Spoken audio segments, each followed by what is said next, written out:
Olá pessoal, então vamos dar sequência ao estudo dos gases. Então, o que acontece?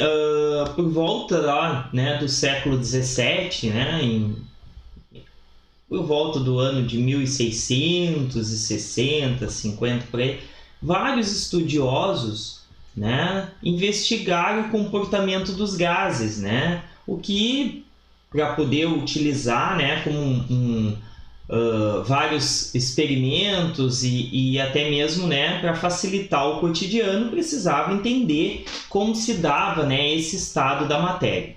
Um desses estudiosos, em 1662, foi Robert Boyle. Boyle fez vários experimentos e a primeira lei dos gases é a lei de Boyle. O que quer dizer isso daqui? Antes de nós entrarmos na lei propriamente dita, vamos imaginar, eu coloquei aqui dentro desse cilindro, onde eu tenho um pistão móvel, tá? Então, ou seja, essa parede aqui pode descer ou subir, conforme eu aumento aqui a minha pressão, a força exercida sobre ela. Então, vamos imaginar que eu só vá variar volume e pressão. A quantidade de gás não é alterada porque ele está confinado. Não tem como acrescentar ou retirar gás. Então, ele não escapa daqui. Outra coisa é a temperatura. A temperatura fica constante, tá? Então, eu não tenho alteração da temperatura. Vamos imaginar que esse sistema, ele se mantenha a temperatura constante. Se eu diminuir o volume aqui, o que vai acontecer com a pressão? A gente entende que se eu diminuo o volume, aquelas partículas que estão andando aleatoriamente ali, elas vão ter uma menor área. Se eu aumento, a colisão segue sendo a mesma, O que vai acontecer? Por quê? Por que a colisão segue sendo a mesma? Porque a temperatura não está variando. Então, a velocidade com que essas partículas, essas bolinhas aqui estão andando no espaço é a mesma. Então, elas vão seguir andando na mesma velocidade. A velocidade média das partículas é a mesma. Como eu reduzi o volume, a área que ela tem para se chocar é menor. Então, elas vão se chocar, logo a pressão vai aumentar. Então, está aqui, ó, eu diminuí o volume e aí eu vou ter uma pressão segunda. Então, um volume inicial, volume final, pressão inicial, pressão final. Então, para que, se eu alterar o volume disso, desse cilindro, automaticamente, se eu diminuo o volume, eu tenho que aumentar a pressão. Se eu diminuo a pressão, automaticamente o volume tem que aumentar. Porque eu não tenho como diminuir a pressão interna sem que o volume varie. Por quê? Porque a quantidade de gás e a temperatura seguem constantes. Então, uma coisa que é importante que vocês observem é o seguinte: para que a gente possa estudar isso, eu estou sempre mantendo alguns parâmetros constantes e outros variáveis. Tá? Neste caso, constante é o N, que é a quantidade de gás ali presente, a quantidade de matéria gasosa, e a temperatura. E o que está variando? Pressão e volume. Bom, então o que a gente pode observar? Que a relação pressão-volume é constante. Como assim? Vamos voltar. Se eu pegar e multiplicar aqui o volume pela pressão, eu vou ter um valor. Não importa qual é o valor, eu vou ter um valor. Se eu aumento, ou diminuo, vamos pensar com o que está acontecendo aqui. Se eu diminuo o volume, automaticamente a pressão está aumentando. Então, o que está acontecendo aqui? Eles são inversamente proporcionais. Então, o produto de V2 por P2 vai dar o mesmo valor do que o produto, que é a multiplicação de P1 vezes V1. Porque como eles são inversos, o que vai acontecer? Eu aumento um, o outro tem que diminuir. A multiplicação de um número grande por um pequeno é a mesma coisa do que um número grande e outro pequeno. Concordam? Se eles são inversamente proporcionais. Então, P vezes V é igual a uma constante. Então, eles têm uma relação que a gente pode graficar, né? Desta forma aqui. Isso daqui, esse gráfico eu vou chamar de isoterma. Por quê? Porque a isoterma é uma variação isotérmica, ou seja, a temperatura constante. Eu não estou variando a temperatura, por isso que eu chamo de isotérmica. É uma variação isotérmica. Eu estou variando a pressão e o volume a temperatura constante. Tranquilo? Até agora não está se variando quantidade de gás também. Além da temperatura, eu também tenho o N constante, que é a quantidade de gás. Então, o volume é inversamente proporcional à pressão. Como assim? Se eu pegar e passar agora o V para cá, se ele está multiplicando, ele passa para cá dividindo. Dessa seguinte forma, ó. Tá vendo que a pressão veio para cá, ó? Eu disse que era o volume, tanto faz, qualquer um dos dois vai dar a mesma coisa. A pressão que estava aqui multiplicando passa para cá dividindo. Se eu aumento o volume, este valor aqui tem que diminuir, porque eles estão amarrados por uma constante. Então, o produto de P vezes V é igual ao produto de P2 vezes 2, que é aquele caso que eu tinha falado para vocês. Então, se eu diminuo o volume, automaticamente a pressão aumenta. Se eu aumento a pressão, né, o volume diminui. O inverso agora. Se eu aumento o volume, a pressão diminui. Por quê? Porque a área ali, o ambiente, né, para que o choque das partículas, né, gasosas ali dentro se colidam é maior. Logo, a pressão vai ser menor. Vamos pensar o seguinte. Se eu pegar uma determinada quantidade de gás suficiente para encher um pneu de uma bicicleta, ele vai ter uma determinada pressão, tanto que ele não se deforma, porque eu enchi ele bem. Se eu pegar esse gás e não perder nada dele e passar por um pneu agora de carro, onde o volume é maior, ele vai ficar totalmente cheio? Não, porque a pressão ali vai ter sido menor. Lembrando que a pressão faz com que as moléculas colidam com a superfície, que nesse caso é o pneu, fazendo com que ele possa não se deformar, né? Então, o que acontece? Se a pressão interna dentro do pneu do carro é menor, por quê? Porque eu peguei a mesma quantidade de gás e tirei de um espaço menor, que é o pneu de bicicleta, e passei por um pneu de carro. Então, o volume é maior, logo, ele vai tender a ter uma pressão menor. Por isso que essa daqui é a lei de Boyle. Para uma quantidade fixa de gás, em temperatura constante, o volume é inversamente proporcional à pressão.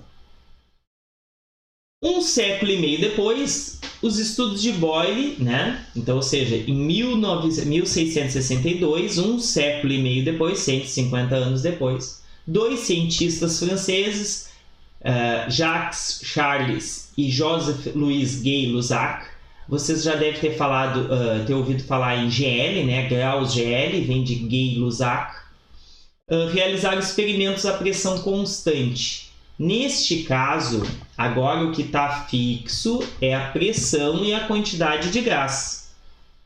Então, vamos pensar aqui o seguinte. Se a pressão permanece constante, a temperatura está diretamente relacionada com a velocidade média das espécies, né? Então, se eu diminuo, tá? Se eu diminuo o volume, essas partículas estão confinadas num menor espaço, então o atrito entre elas começam a se chocar mais, porque teoricamente eu não mexi na temperatura ainda. Então a velocidade é a mesma entre elas. O que está acontecendo? Elas começam a se chocar, né? Porque o espaço é menor. Seria como eu vendar 5 pessoas e colocar dentro de uma sala de aula. elas vão andar aleatoriamente e eventualmente elas vão se chocar. Agora, se eu pegar essas 5 pessoas e colocar num estádio de futebol e vendar e elas continuarem andando, a chance delas se chocar é muito menor. O que vai acontecer? Essas partículas em um volume menor vão se chocar mais e isso vai gerar um aumento na temperatura. Então, quando eu aqueço, né? Vamos pensar agora o inverso. Quando eu aqueço, o que vai acontecer com o volume? Se eu aqueço as partículas, a velocidade delas aumenta, logo elas tendem a se expandir. Por quê? Porque esta pressão aqui é constante. Então, por exemplo, se eu coloco aqui uma força que ela é fixa, que é P1, as partículas vão ter uma determinada pressão aqui. Se eu começo a aumentar a temperatura, e se o volume não alterar, a pressão vai aumentar aqui dentro. Como eu disse que a pressão é constante, então o volume pode se alterar. Aumentei a temperatura, as partículas começam a andar, transitar com uma velocidade média maior, elas vão se chocar mais com a parede e aumentaria a pressão. Como eu disse que a pressão é constante, consecutivamente, para minimizar isso, o que vai acontecer com o volume? Aumenta a temperatura, aumenta o volume. Diminui a temperatura, diminui o volume. Então está aqui, ó. Se eu aumento a temperatura, o volume tende a aumentar. Tranquilo? É V2 aqui. Ó, eu me esqueci. A pressão permaneceu sendo igual, é P1. Agora, se eu aumentei a temperatura, o volume tem que aumentar para permanecer constante. Se eu graficar isso daqui, eu vou dizer que é uma variação isobárica, quer dizer uma variação do volume pela temperatura de um gás à pressão constante, né? E ficou conhecido como lei de Charles. O volume de uma quantidade fixa de gás, né? Tá aqui, ó, o volume sobre a quantidade fixa de gás sob pressão constante varia linearmente com a temperatura. O que quer dizer isso? Diferentemente do varia inversamente proporcional, que era a lei de Boyle, né, que relacionava o volume com a pressão, a temperatura constante, nesse caso, que é a lei de Charles, o volume varia linearmente com a temperatura à pressão constante. Tranquilo? Então, ó, quando eu diminuo, ó, a temperatura aqui é menor, né? Quando a temperatura é menor, o volume é menor. Se eu aumento a temperatura, eu aumento o volume. Então, tá aqui. Então, ele segue uma linearidade. E essa, não podemos esquecer, que é uma variação isobárica à pressão constante. Aqui, então, vamos imaginar aqui um gás qualquer de volume e temperatura, né? Que a pressão é X. Ó, um outro gás B em pressão Y, né? Um gás C em pressão Z. Um gás D em pressão W. O que a gente pode observar aqui? Que o volume ocupado por esse gás, né? Ele vai ser característico do gás das partículas que ele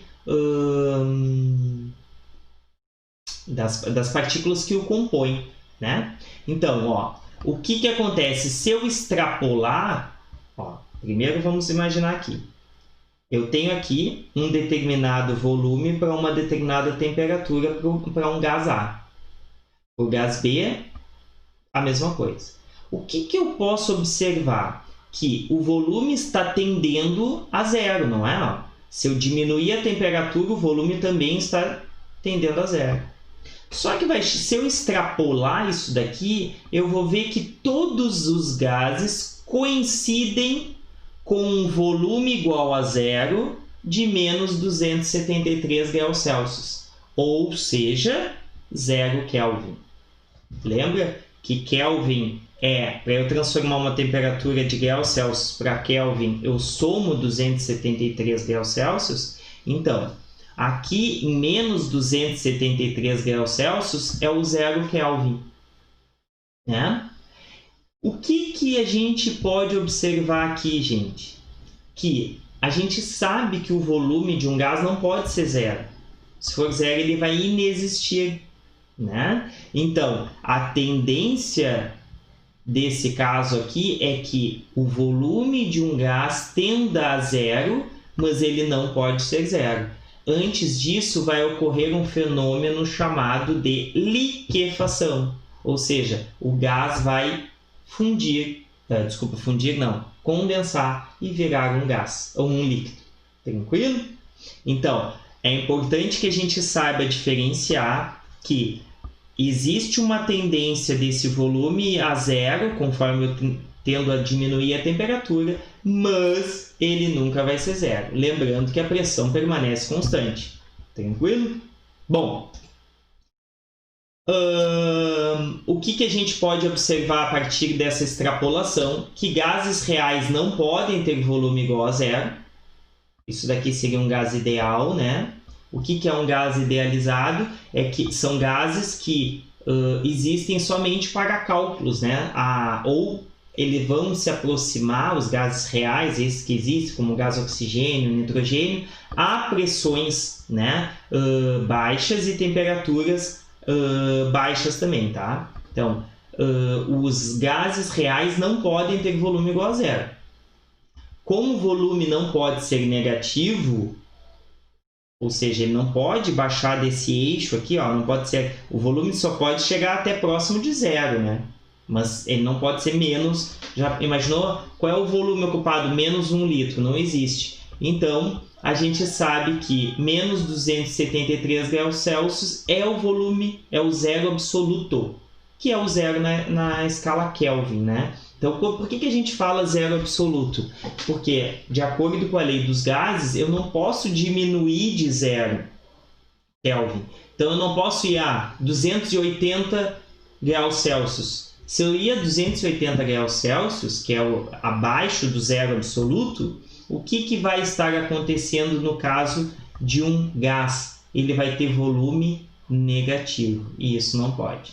Então, o volume vai ser proporcional à temperatura absoluta, né? Então, eu aumento o volume e aí a temperatura absoluta também é aumentada. Por que eu digo que é proporcional? Que para que eles sejam iguais, eu tenho uma constante de proporcionalidade, que a gente chama, tá? Então, o que acontece? Por que eu troquei e botei temperatura absoluta? Justamente para eu não chegar a 280 graus Celsius. Então, se a escala Kelvin começa em 273, que é o 0 Kelvin, eu vou usar a temperatura absoluta. Tranquilo? Que vai ser justamente o momento em que o volume tenderia a ser zero. E não é, que a gente sabe que não pode ocorrer. Tranquilo? Bom, esse vídeo seria isso. O próximo a gente vai falar das próximas leis.